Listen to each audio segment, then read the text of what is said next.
sometimes. So Brother Lustig goes, and see, the problem is that he doesn't really know how to save his money very well, and so he spends that gold backpack on, wine and women and song and, just sort of throwing at places. Next thing you know, he's broke again, and he has no money, no job, he's hungry, he's homeless, he's looking for work, and he's walking. And he gets to this village, city village. Everyone's very upset and sad because, the Count's daughter just died. And Brother Lustig's like, wow, I can bring the dead back to life. And they look at him, and he looks pretty sketchy. But they heard that there's some weird, traveler going around who actually has brought people back to life. So they're like, okay, maybe this is him. What have we got to lose? So they bring him in. Here's the Count's daughter all laid out. She's dead. And Brother Lustig says, everybody, clear the room! Clear the room! Bring me a pot of boiling water and a machete! And they're like, okay, alright, well, get the machete! So, everyone clears the room. They bring him a big pot of boiling water and a machete. He takes the machete and he chops up the dead girl's body and throws it all into the pot. So far, so good. Boils. All the bones get nice and clean. He brings the bones out. And now here's the problem. He has to figure out how those bones go together. And some of them he's able to figure out. Like the skull, that's pretty clear. The ribs, yeah, he knows where that goes. But, he mixes it up. He's got some finger bones where the toe bones should be. He's got some leg bones where the arm bones should be. Things are kind of in a bit of a clutter, right? And he's just doing the best he can. So he stands at that jumble, that assemblage, and he says, in the name of the Holy Trinity, dead woman arise. In the name of the Holy Trinity, dead woman arise. In the name of the Holy Trinity, dead woman arise! Arise! God damn it!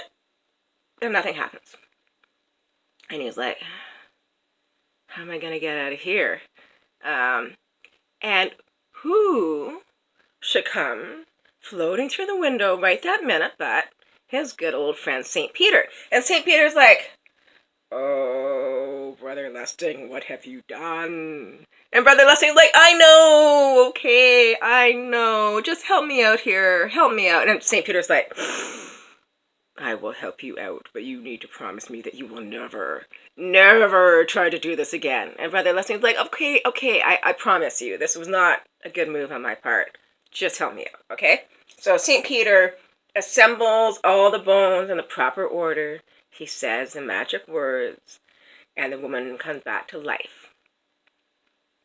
And then St. Peter says to Brother Lustig something kind of interesting. He says, I can tell you're gonna have a hard time being honest. So I'm gonna give you this gift, and I'm gonna give you a gift that whatever you wish in your backpack, you will have. It's a magic backpack. And Brother Lustig's like, okay, yeah, thanks, bye. He's not thinking that it's real, right? But he walks. He says goodbye to Peter. He's on his own. And he passes by a pub that's cooking some chicken. And he's like, oh, I wish I had some of that chicken right now. And sure enough, he smells his there's a roast chicken in his backpack. It instantly appeared in there. So he's trying us out with different things. His backpack is amazing. It's a fantastic gift. All right, so he is very happy with this little thing.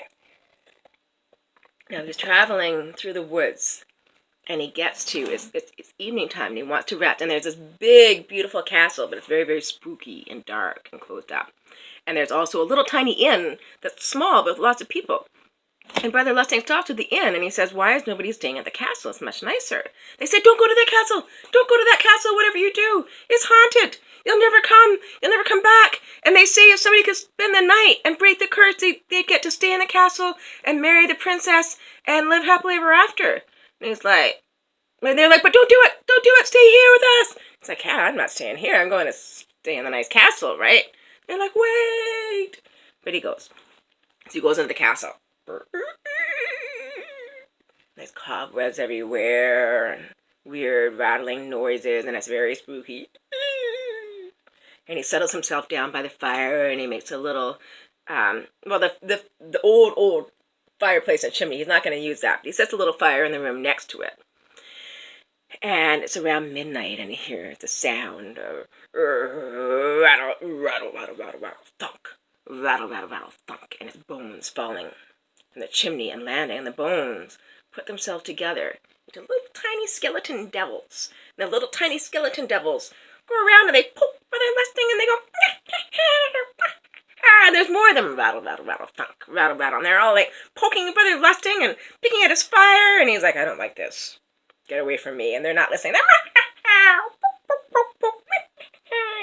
And he's like, I'm warning you. If you keep bothering me. And they don't listen. And he's like, fine, they're all of you into my backpack. And instantly they're all stuck in his backpack magically, and they cannot get out. And he sleeps. He has a great sleep. He wakes up all rested and refreshed. And he goes outside, and they're like, oh my God, you're alive! It's a miracle! He broke the curse. He gets to marry the princess! And he's like, I will be right there. Just give me 1 minute. And he goes to the cobbler, and he says, I want you to hammer this backpack as hard as you can for like an hour. So the cobbler takes this big, heavy sledgehammer, and he goes, crash! Ah! Crash! Ah! And all the little skeleton devils get hammered to death, except for the smallest little devil who was hiding in the little back pocket of the backpack, and he escapes and he runs away all the way back to hell. Ah! So, Brother Lustig marries a princess. He lives in the castle, and he lives happily ever after. And eventually he dies. Now, he has a choice, as all do. He can walk down that big golden path going down, or that little tiny and narrow, not 90 and tarot. Tiny, narrow path going up, up, up. He's like, oh, I'm not doing that. I like this big gold path here. So he goes down the big gold path, and he ends up at the gates of hell. And who should be the guard that very day but the little tiny skeleton devil that was inside of his backpack? And the little skeleton devil sees Brother Lustig, and he's like, don't let him in! Don't let him in! If you let him in, he'll wish us all into his backpack, and we'll never be free! Go away! You don't want it here! Go! Ah! And so he's like, fine, I'm not going to go where I'm not wanted.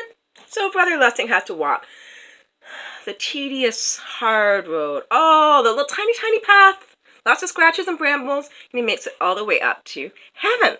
The pearly gates. And who should be there waiting for him but his old friend St. Peter. And when St. Peter sees Brother Lustig, he's like... And he opens up his book, and on one side of the book is all the good things you've done, and the other side of the book is all the not good things you've done. He's like, Brother Lustig, you cannot come into heaven. You have not been good enough. Goodbye.